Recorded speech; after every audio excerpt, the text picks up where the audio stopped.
What's up, everybody, and welcome to another episode of Team Chat Podcast, a video game show. I'm one of your hosts, Jerrett Wilson, joined to my right by Rachel Mogan. Buongiorno. Buongiorno to you as well. How are you this fine evening? I'm waiting on a storm. I know, right? It's supposed to storm tonight, and I'm just sitting here like, any minute now. It's going to start coming down. Any minute. You know, so we can go see Fender Creek a-flowing. Yes, so we can go. Exactly. That's really what I want to see. But I went on a mosey yesterday evening because I didn't have work. I went to McKinney Falls like 6 p.m., exactly halfway through my hike where there was no turning back. It unleashed on me. Oh, yeah, that's right. I got poured on. No. Oh my God. Like, it was just to the point where there's true, like, for a while I was like, I'll just sit under this big tree and wait for it to pass. And there was no, It did not It was pass. raining. I think that same storm hit us at the store yesterday. It was, and it was a lot. Yeah, it did not stop for a long time. It was heavy rain. It kept lightning and thundering before that, and I was like, it's not going to rain. It Jokes. rains. Never rains. Well, we kind of fairly feel boy. like wet early spring here, but I don't know. Well, anyways. Hopefully the rain will come. The point is, I do want it to keep coming because I need our lakes nice and full. For this hot summer we're going to have. For Jerrett I can't wait. Hell when yeah. we're going to rent out a party boat on the lake. Name correction for this year. Jerrett-fuck-a-Marapalooza. Okay. We're not celebrating. It may be on the 4th, but we're not celebrating the Marapalooza. You'll catch us all only Jerrett. in our kick. Should we make a flag of Jerrett? Yes. Yeah. Oh my God, that'd be incredible. All right, I'll figure out. Let's all brainstorm what the flag of Jerrett should look like. For those who don't know the in-joke, my birthday is July 5th, so we always combine the two parties usually in the past. But this year, fuck it, we're not doing it for America. It's only for my birthday. Yeah, so it's just anyway. it's the Jerrett show over here. All Exactly. Should we for this make, next hour, it's the Jerrett Mogan show. Should we make fake Jerrett land passports? Oh my God, I love this. For one of the activities, we'll take our passport photos and put them into our fake passports. Sam was saying that we should celebrate or do our own thing where it's like reverse whatever the opposite colors of America are. So it was like green, black, and orange, I think. Oh God! And I was just like, that's Halloween. Oh God, it is. So, I guess we're throwing a Halloween party early in That's July. really funny. But anyway, that's still like a month away. But in the here and now, we are here to talk about the video games, the ones we love, the ones we hate, and everything in between. But you can listen to the show on podcast services around the World Wide Web, such as Apple Podcasts, Spotify, and Amazon Music, as well as wherever you get your podcasts. Check it out in the links below. You can also find a video version of each episode over on our YouTube channel. And you can also find us on social media at Facebook, Instagram, TikTok, although really we're not that active on there. We are mainly active over on our Discord channel, where you can find a link to join that over in the description below as well. We also have a merch store you can check out, buy some cool Team Chat merch like this shirt right here. Didn't mean to be a model tonight, but here we are. And you can also find a link to our Patreon page where you can support the show for as little as $1 a month. And in return, we give you cool perks like getting the episodes early before their general release, access to a private channel on our Discord server, the Rogues Gallery, as well as a extra patron-only show that we put out just for our patrons, Team Chit Chat, which is Mogan and I shooting the shit before we get recording, talking about things not necessarily related to games, and just so you get a little bit more peek back behind the scenes look at our lives. So you can join the ranks of all the cool people who support us over on Patreon, which are Allison H, Fuchsia Arc, Brandon W, Bro Mogan, Ace Joe Kai, Erica L, Michael B, Michael S, Snooty Boots, and Zach S. And so you can go over there, support us. But if you can't do that, that's no big deal at all. We totally understand. There are a bunch of free ways that you can support the show, such as subscribing, telling your friends, listening, and commenting wherever you're listening or watching the show. But for each and every one of our viewers, listeners, and patrons alike, we thank you, we love you, and we appreciate all of your love and support. Heart emoji. Emojis. XOXO smooches. But before we get into the main topic of the day, let's get a little bit of news and what's coming out soon with our Let's get just a little bit of news. skosh. For starters, in big news, I don't know if everybody else saw it, but I posted in the Discord news channel that the employees of Wizards of the Coast are moving to unionize. Yes. Always a great thing. Very exciting stuff for them. I know that the vote hasn't happened yet, and they've been receiving legally okay, yet definitely retaliatory / threatening emails and physical letters from Wizards of the Coast and Hasbro Corporate. So hopefully people don't fall for the nonsense in those and they do effectively unionize. Hell yeah. We would love that for them, because maybe you remember back in, I want to say it was 2 or 3 years ago, Wizards of the Coast laid off 1,000 people from the team that makes them the most money, Arena, Magic the Gathering Arena. Damn. So it's not hard to see why they would want to unionize in the wake of being successful and being punished for it. Damn. So hopefully it goes well for them. Hell yeah. Hopefully it does. So good news on their front. In other news, we've got a couple of games coming out at the end of this month. Honestly, there's not a lot here that I think is like really sparking joy, but we'll go through the little list. There is at least one game that I'm actually excited about. Ooh, what is which it? is really, well, you'll have to listen. Okay. It's towards the end of the list. Okay, so we've got Paralives in early access for PC. We've got Lumen Tale Memories of Trey for Switch and PC. We've got Realm of Ink for PS5, Xbox Series X and S, Switch, and PC. Yerba Buena is coming to PlayStation 5, Xbox Series X and S, and PC. 007 First Lights. I wish so bad that this weren't a James Bond prequel movie, because I love IOI Interactive and I love the Hitman games, and this just basically looks like a Hitman game. It really does, but it's just James Bond. But with different action, for sure. Like, it looks a lot more action-oriented. Maybe not quite as stealthy. Yeah, maybe not quite as stealthy. But anyways, I want to play it, but the idea of young James Bond, like, being quippy and annoying makes me want to throw up in my mouth. Everybody else will have to tell me how it is, and maybe then I'll decide. Anyways, Echo Generation 2 is coming to Xbox Series X and S and PC. Schrodinger's Call is coming to PC on the 27th. Just assume that if you're hearing this, all of this stuff is already out now. Age of Empires 2 Definitive Edition for Mac. Hey! Point for Mac. We got point one. For Mac. There it is. Crash Out Crew is coming to Xbox Series X and S and PC. Moon Sigil Atlas, love the name, is coming to PC. Pictonico is for iOS and Android. We got our one mobile game. Huzzah. There it is. Stray is getting its Switch 2 port. Cool. Wandering Sword is coming to PlayStation 5. Little Nightmares 2 Enhanced Edition is coming to the Switch 2.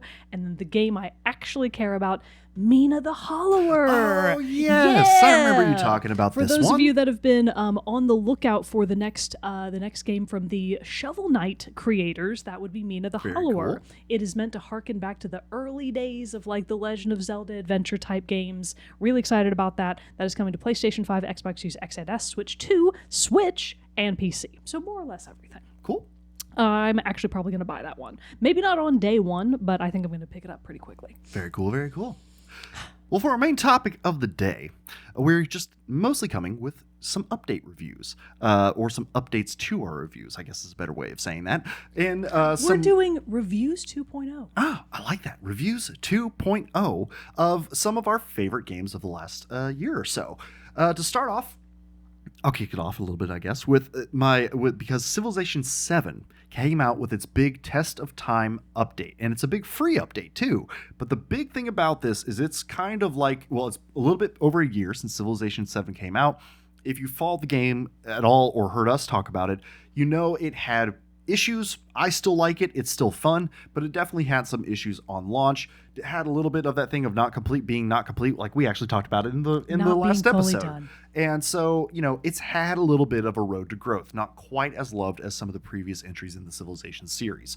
But the Test of Time update was made to hopefully assuage some of those fears, some of those things about the game that people don't like, make it feel a little bit more like the older Civ games, and hopefully kind of turn the appeal of the game around. So far, it's been about a week since the update came out, and I, granted, have not had time to play a whole game in it, but I did start a new save with everything to be able to see how the new update and everything affects everything from beginning to end. So I'll probably do a couple more updates as I go through the game a little bit more, but I have finished the first age, so at least did get to a good stopping point. Who did you pick this time? I am the Tecumseh of the Shawnee. Wow, really? Why am I blanking on that? Why did I blank? I think I'm wrong. It's not Shawnee, I don't think, but Tecumseh is the leader. Okay, Tecumseh. Is it Jerrett? God, I feel bad now because I don't remember. Go. Shawnee, yeah. It is Shawnee? Yeah, okay, it is. I thought it was. So yeah, he's actually a super fun leader to get to play. I started a game with him Right before the update, and then when the update came out, I just restarted it so I could run as him again. His old-timey portraits make him look like a hottie. Ooh, this guy's handsome. He's got that sharp, obviously sharp it's like features. Sharp features. Cool, sick outfit. Look at this sick fit. Look at that cap. God, look at that awesome cap. This Hell dude yeah. rules. Anyways, continue. So anyway, he's really cool because it's like he's like diplomacy focused, which I haven't really spent a whole lot of time on in Civ 7, so it's like kind of letting me flex a little bit different things, so it really is more important on befriending your city states and stuff like that. It plays in a lot with food on your food buildings and everything, so it's like I'm having my cities grow faster than they ever have, and it's very fun. A persuasive orator, Tecumseh traveled widely, forming a Native American confederacy and promoting intertribal unity. Oh, see, that's perfect. So Man, that look fits at us. exactly with how the Civ works is supposed to work, or how his leader bonuses work in the game. He is considered a folk hero in American, Indigenous, and Canadian popular history. Well, hell yeah. There we go. So, but the big things right off the gate that I did notice about the game is, first off, like a ton of the menus and UI, even when loading up and setting up your game, are different. And I would say that is honestly the biggest one, well, not the biggest, but one of the biggest improvements that I've seen since the Test of Time update, and what I will say it is a definite improvement, is the UI has just been overhauled in general and feels so much more alive, feels so much more, gives it the game more character. When the game came out, they were flat, and didn't look formatted correctly either in some instances. Like the text wasn't right, buttons misaligned, different stuff like that. Buttons misaligned? Not like terribly, but or like the text like bled over the space where it was supposed to be. That's so stuff like that. embarrassing. Yeah. And so now it feels, like I said, more alive. There are images and stuff like that behind the screens, like kind of give more character to, like, it's like shows a Shawnee tribe and stuff like that when you're having a diplomacy screen or up or something like that, or just a random pop-up. It's not just a flat gray box with stuff in it. That's such a funny update to hear, because the things that you are describing are, in modern gaming terms, first grade SpongeBob. I mean, those should be basic. Yes, crazy. I know. But it's just like, I mean, if you think about the features of a game, you probably, of the list of things that you want working correctly, menus and like look are probably down low, but still should be a base necessity. No, when a bad menu can ruin a game. Why do you think I hate Skyrim so much? Ooh, because the menu sucks. They are atrocious. So, but just having that, it even like has improved, in which this is, some of these improvements have rolled out over past updates, but just seeing the whole new complete package through the Test of Time, you're getting like better inspectability, like in Baldur's Gate when you're trying to look at an ability or something, and if you move away, and having that ability in it. Basically everything that they've done makes it so much easier to basically tell everything that I'm doing, in terms of like how my improvements in buildings and stuff are affecting the overall stats of the city, being able to understand how the decisions I'm making are over time affecting the growth of my civilization. Because one of the big things with the new Civ 7 and with Civ 7 and how it was working is that you were going to have obviously the age transitions, at which point you would be able to pick a new civilization to move into, still keeping the same leader, and you would progress through the ages this way. Each age had a way to achieve a golden age by accomplishing specific benchmarks for the various victory conditions. Thank you. And so, like, say for an economic, which is what I've particularly liked playing in that field, is like establish this many resources, expand your trade relations with an empire, do XYZ, eventually get like 14 resources slotted into your cities, then 20, etc. You hit a certain point, you get a golden age. But it was kind of like you just did these things, and it felt, in the previous times of playing it just felt very automatic. It was just like, I'm doing this, cool, hit those resources, boom, things are happening, and it's just like the game's progressing. But at least to me, it didn't really feel like... It didn't feel like an achievement? It just kind of felt like, okay, cool, I do these same steps, this hits, and this goes, and this is the things how it's supposed to work. Now, though, they brought back the older Civ method, where you still have the age transitions, and you can still choose to play depending on how you set up your game to be where you switch the civilizations, or you can stay the same civilization all throughout. See, that makes so much more sense to me. It does to me too. Like to commit to one. I like it. I like the idea that Humankind went with, and it's fun in that game, but let it be Humankind's thing. Yeah. I like that Civ tried to make it their own, but it's not. It really didn't feel super Civ. I'm a big fan of civilization.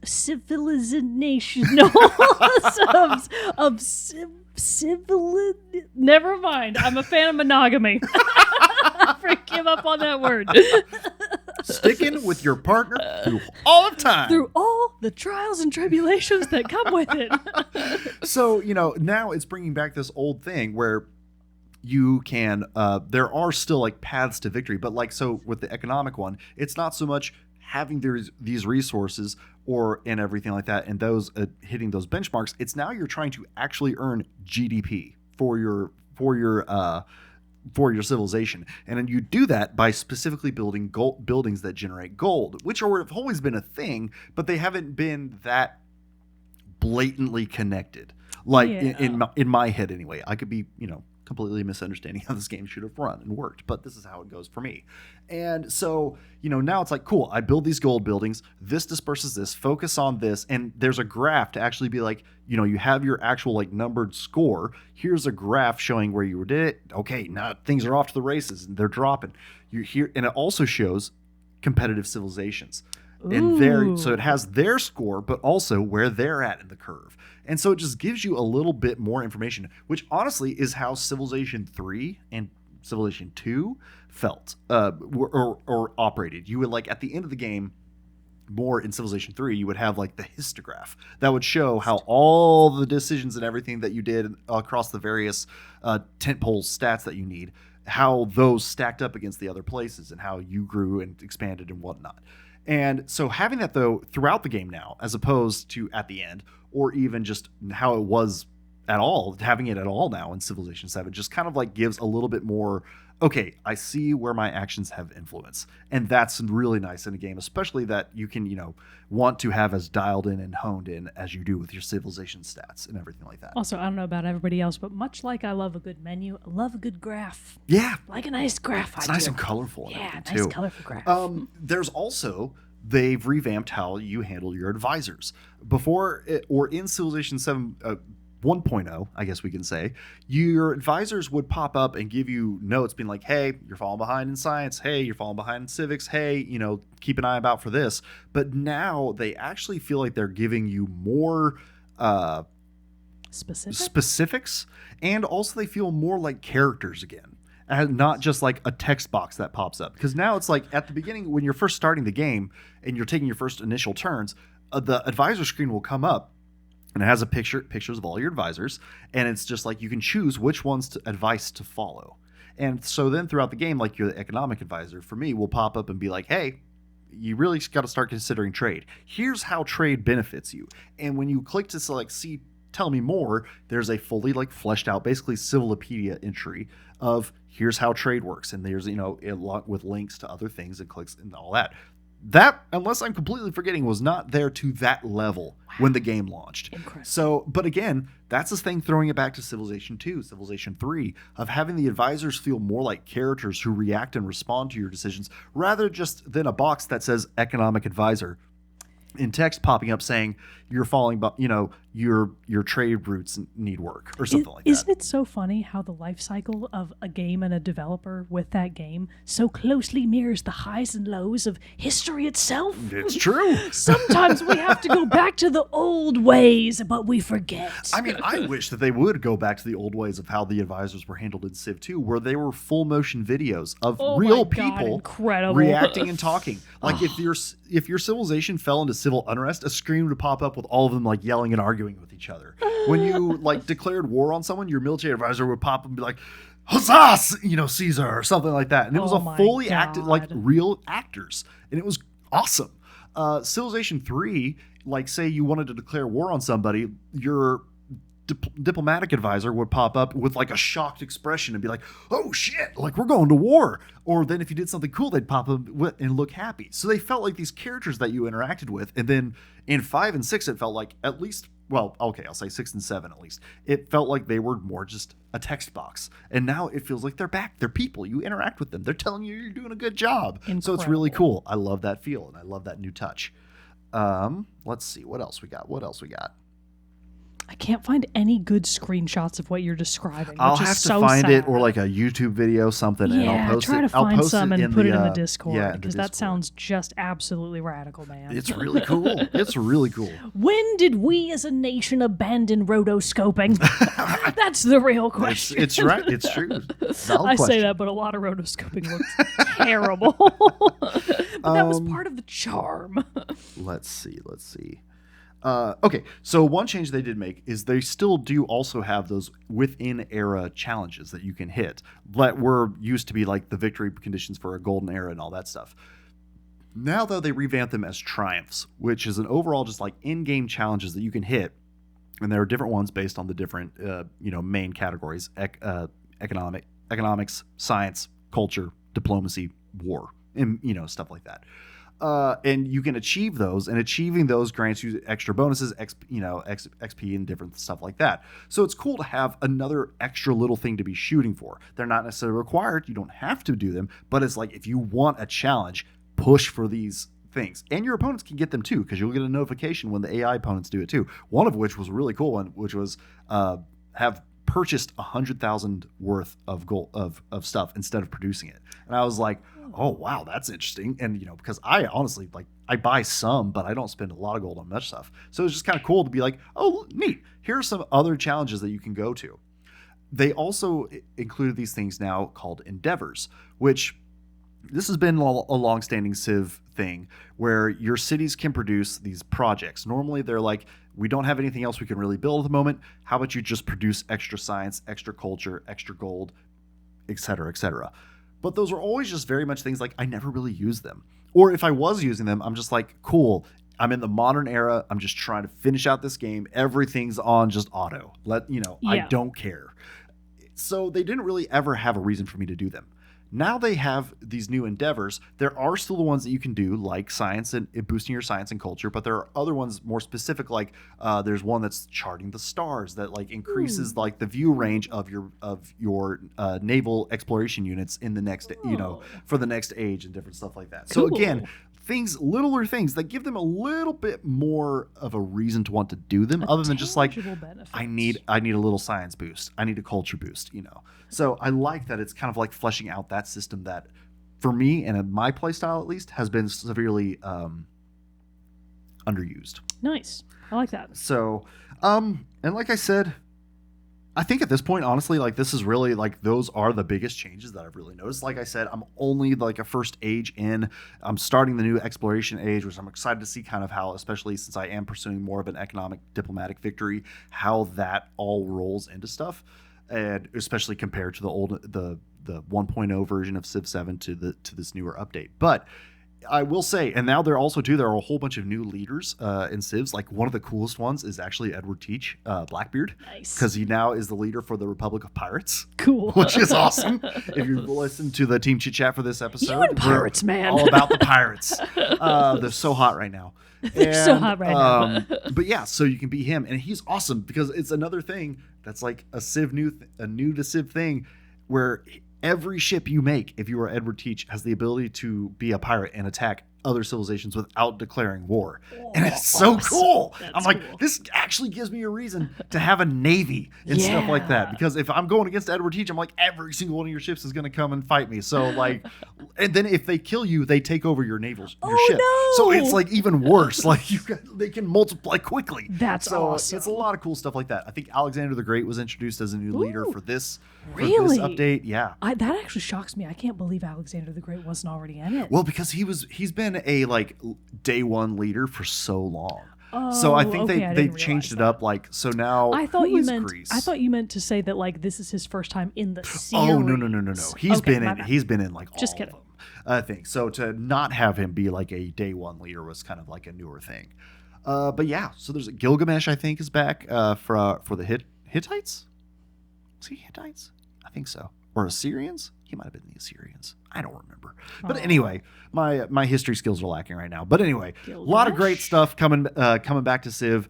I really think that the Test of Time update is really turning it around and making it a way better thing. And so if you kind of drop Civ 7 because you're like, man, this isn't the Civ I know and love, I think it's back with the Test of Time update, because I've also been feeling a little bit more pulled back into the one more turn feel of like, I just got to keep going. And it's a really good feeling. So it's great to see a big new update. Hopefully seem to be hitting the benchmarks of what they're wanting in terms of performance updates and just making the game better, because it does feel more streamlined. It feels more alive and feels more like the days of old Civ with a new fresh skin. So I'm loving it. Nice. Very nice. We love to see it when a game maybe turns it back around. Mm-hmm. It did take a while.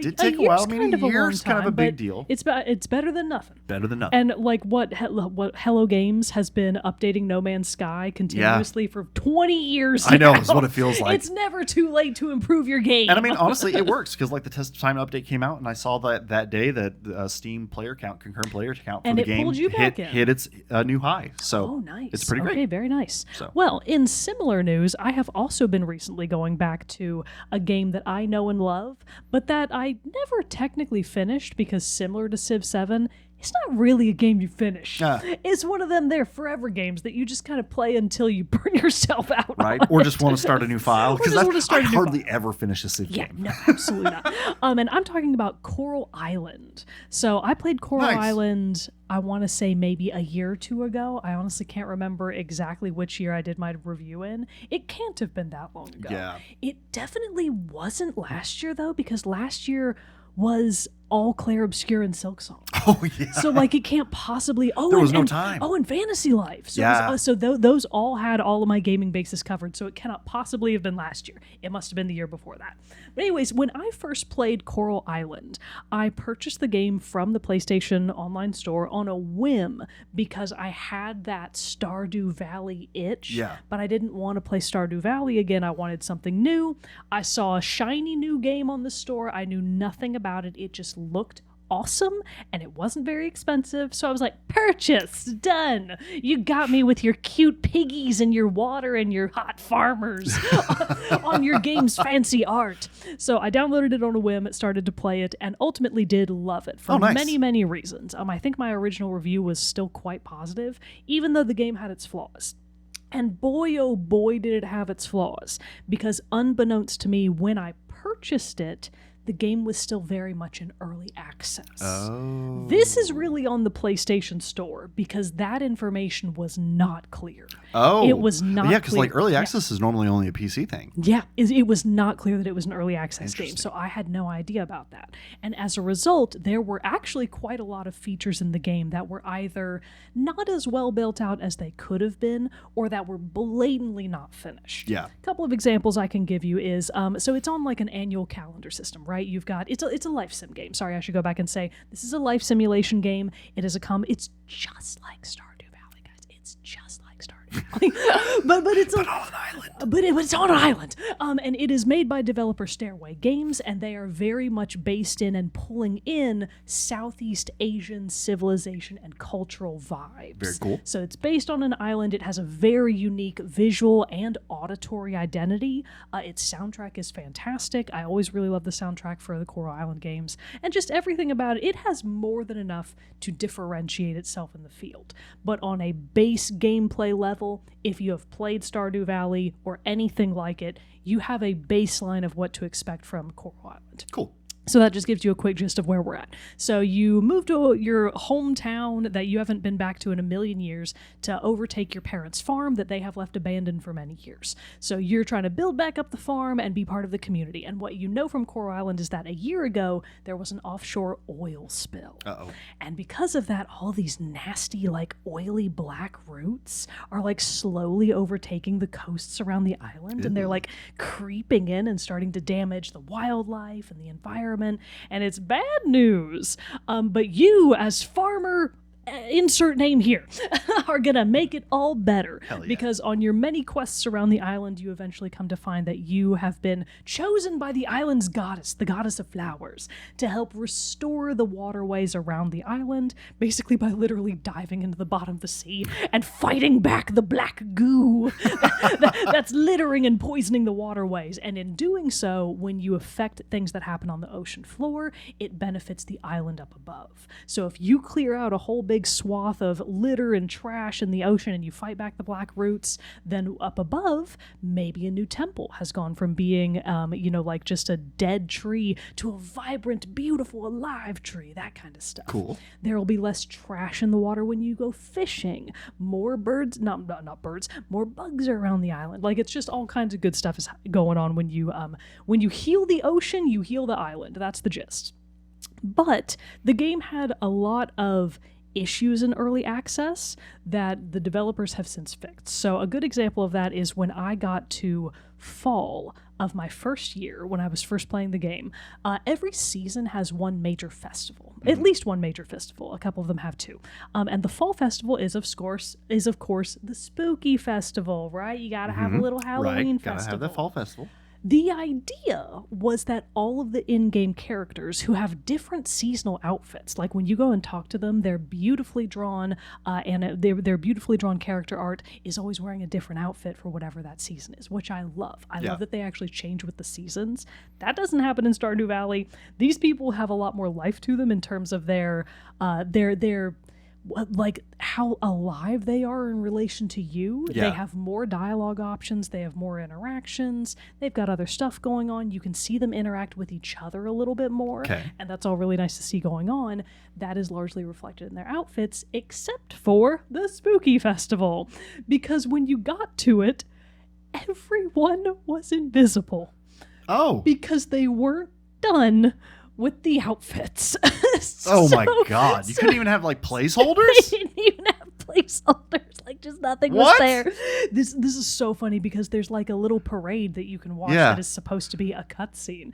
And you would go to that cutscene and like certain parts would be moving, but not there were no characters. So it was honestly that's wild. It was honestly pretty funny because like it was so clearly not done. Like it wasn't a glitch, it's just not done. And I was like, wow, that's incredible. It's wild they didn't have like a little text or something at the bottom to be like they did not. Work in progress. I had to go to Reddit and be like, Coral Island Spooky Festival. What's wrong? Why can't I see anything? And I quickly got a response of like, oh, your game's not done. And I was like, oh, early access. Okay, gotcha. So that was a bit of a bummer, especially since the like characters' dialogue would tell you like, oh yeah, me and my sister were the blueberries from such and such made up children's show. Or like someone else would be like, oh yeah, I'm a pirate, can't you tell? And it's like, no, I can't. Because I literally can't see you. You're invisible. So it was You're all just John Cena. Very clearly not done. Whereas this time around, when I got to fall, because the game had two major updates fairly recently. Back in December of 2025, there was a really big update, and then just in spring of this year, there was another really big update. And actually, right now, Stairway Games is currently running the beta of the next really big update. Oh, okay. So they're even still working on it. They're still adding more stuff in. But for the spooky season for this time around, they fixed it all. All of the characters are here. You can actually see thank them. God. You can interact with them. They've all got really cool outfits on. I love going around to everybody and seeing like what they were dressed as. Someone was a off-brand SpongeBob, which was hysterical. Someone was Walmart generic brand Zorro. We had like a bunch of really funny ones. Others were like ordinary stuff like, oh, I'm an astronaut or whatever. But then a few were very specifically characters. Oh, one of the actual children characters was Pippi Longstocking. Oh, that's fun. It was so cute. Anyways, so the Spooky Festival was 100% fixed. Even the parade cutscene. Good. There were actually children in it holding the parade floats and doing the actual thing. So that's just one of the examples of what they have updated graphics-wise. That was the most glaring issue I encountered with the game previously, but there's a lot of other stuff that they have done to flesh out the game much more, and it is the most obvious in the relationship system. So just like in Stardew Valley, Coral Island has a very I would say a much better built-out relationship system, because the island is full of other islanders, some of whom are single, they're eligible bachelors and bachelorettes, others of whom are like married parents of children. We're clearly not available for you to woo. And I'm like, let me home wreck. Let me home wreck. What did you just say at the beginning of this episode? Well, monogamy is stupid. We're done with that. Let me in. Let me in. Anyways, so they have really fleshed out the relationship system, because back when I was playing the game for the first time, I cannot remember this. I would have to go back and actually refresh my memory with my first review. I can't remember if it wasn't available that you could get to max hearts with a character and actually ask them out, or if I simply did not get that far. I don't remember which one it was. I feel like it's kind of unlikely that I would have gotten to year 2 in my first file, which I did do, and not have started dating someone. Right. Knowing me, I definitely would have done that. But you would have romanced the whole town of Stardew. I'm certainly trying. Anyways, I can't remember if that was the case or not, so don't quote me on that. But now it is absolutely part of the game that you can get to max hearts with a character and actually become boyfriend and girlfriend with them, an item, significant others. Eventually, now you can get married. Aww. They can move on to the farm with you. And actually, just on the most recent update that I've been looking at, in the next big update, they're going to add special events for your 1-year anniversary. What? Isn't that's that cool. So cute that you can have like an anniversary with your betrothed? And could you actually get married in Stardew, or did you just date people? No, you could. Okay. You had to do a specific thing. You had to go to a sketchy guy on a rainy day at the beach and get the mermaid pendant from him, and then go to your person that you had maxed hearts with and propose to them with the mermaid pendant. I see. I don't know how to do it in Coral Island, and I don't want to know. I want it to be a surprise for when I eventually figure it out. Right, and you got to find the right person to romance first. Yeah, absolutely. And I'm still very much trying to decide. Yeah. Because there's so many good fish in the choices. sea. A lot of fish in these increasingly high quality seas, thanks to my efforts. But my point being that they have added a ton of new miniature events that you can use to better get to know these romanceable characters. They have added these things called hangouts, where if you talk to and give gifts to characters to a certain extent, you will increase your hearts with them that way. Once you get to a certain threshold of hearts, you will trigger the ability to do a hangout with them. This is a totally new system. So if you trigger a hangout with somebody, you will pull up the minimap and it will show you all of the different stuff that you and that character can go do to hang out. Oh, that's cool. And all of the places in the game that you've unlocked, the library, the bamboo forest, the lake, the beach, the monkey lane forest where you can go view wildlife. Within each of those is a little list of all the different things you can do there. So you can go to the lake and you can fish, or you can go to the beach and you can collect seashells. You can go to Monkey Lane and just look at the wildlife. You can go to the library and read books, or you can go to the community center and volunteer at the animal shelter with them. There's all kinds. That's cool. I know, it's so cool. There's all kinds of different stuff that you can do with them, and that's really helped me actually build those little connections to the characters. Yeah. Oh man, I'm getting to know all these people so well. And most of them are awesome, but sometimes I'm like, you suck. I do not want to hang out with you again anymore. So they've done a great job of building that out. That's been going really well. I will say I have one gripe about the hangout system. Okay. And that is that when you reach that certain threshold of hearts to have gained the ability to do a hangout, you must do that hangout before you can start increasing hearts via gift giving again. Meaning, if I trigger the ability to hang out, I can't go up to that character and give them a gift. It's not even an option. Yeah. I have to do the hangout first. That's annoying for a specific reason of you sometimes have set aside a specific item for a specific character because you know they're going to like it. Right. And then if you get to them and you can't do that because you have to trigger the hangout, but your day is already so busy, and the hangouts take up in-game time. Oh, so it's not like a pause. No, they actually move the clock forward. So if you do a hangout with a character, it's like 2 hours out of your day. So it's like, oh man, but I still got to go to the blacksmith. I was going to say, is it like Stardew where if you don't get to bed at a certain time, like you get penalized? Yep, you get penalized. So you basically have to be home by midnight. So that already puts a little bit of constraints on your time.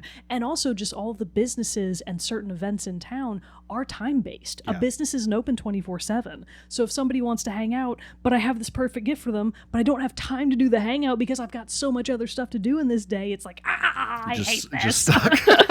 I made these pancakes for you, Lily! And now they're cold! Who's going to eat them now? So that is a little bit annoying. I don't for sure love that. But in addition to adding the hangouts and making those a lot more fleshed out, they have also just straight up added more romanceable characters. Back when I was playing it the first time around, this is a spoiler, so tune out if you don't want to hear this. There are mermaids. Oh, God. There are mermaids in Coral Island. Mermaids. I know, yeah, right. Me and pirates, you and mermaids. Me and mermaids. You can go to the ocean floor, and once you get past a certain amount of obstacles in your way in terms of the contamination on the ocean floor, you can get to the Mer City, the city of Atlantis, but they don't call it Atlantis because it's roughly the Indonesian or Indian Sea. We're not really sure where it is. It's a fake place.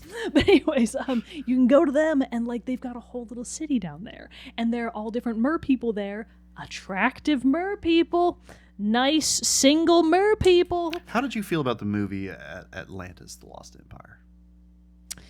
I realize they're not mer people, but they're under the sea. I mean, it's not the same. the fishtail is part of the deal. That's a deal breaker. If it's not there, that's a deal breaker, ladies. They got legs, I'm not interested. But my point is, back when I played the game the first time, you couldn't romance the mer people at all. Like it was months away, if even that. So I knew that it really wasn't going to be a viable choice in my lifetime in the game at that time. Yeah.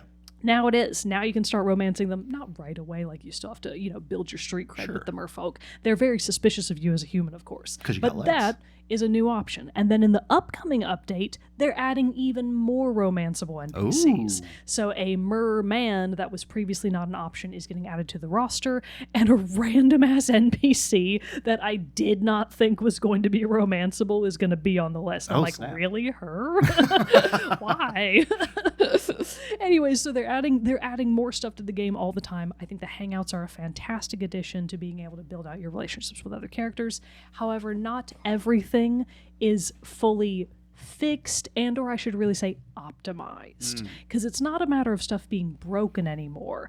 I will just say that on PS5 the game still chugs. Really? I mean, not horribly, but like it's stutters? Noticeable. Yeah, it stutters. Wow. You definitely notice. It's just the assets are just too heavy for what the PS5 can do, I guess. So that's surprising. It's not enough to stop me from playing. Yeah. I am still very much playing. So it's not, but the game is not out of early access yet, is it? No, it is. Oh, it is. I believe that by now it is out of early access. I also know that on Steam, the game is only $30. Oh, okay. Which this is for sure worth $30. Yeah, because how many hours do you think you've put in it? I know that's not necessarily the benchmark, but still. I think when I left off my original file, I was right around 80 to 90 hours. Oh, damn. I am now at 145. Yeah, that's worth $30. So I've put in more than enough times worth to get my money out of the game. And I feel like now is the ideal time to get into it, because I feel like it's as good.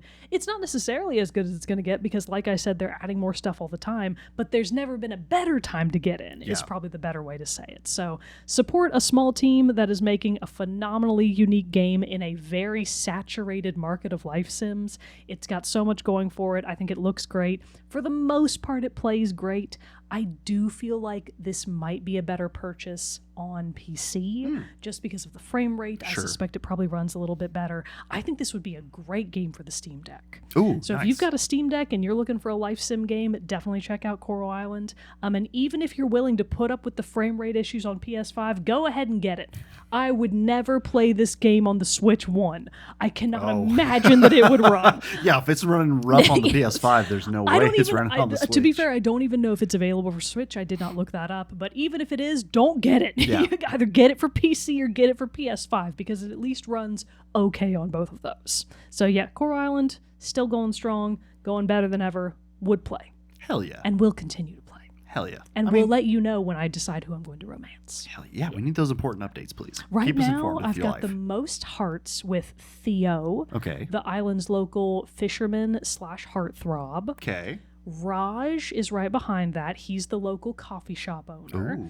And then I've also, mostly by accident, got a bunch of hearts with Baker Eva.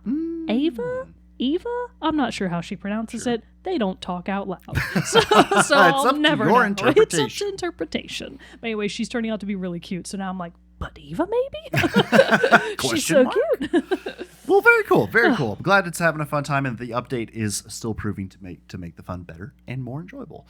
It's great to see, especially since it's funny that our last episode was all about the things that we want developers to do better at or to bring back, and our number one complaint was to finish games, and we follow that up with episodes congratulating them for updating their games. I mean, but hey, it's true, it made the games better. To be fair, in the case of Coral Island, I was the one that was mistaken about the game being in early access. Sure. I didn't know about that. Right. If I had known, that would have changed. If it hadn't been early access, that would have changed things. Yeah. But it very much was.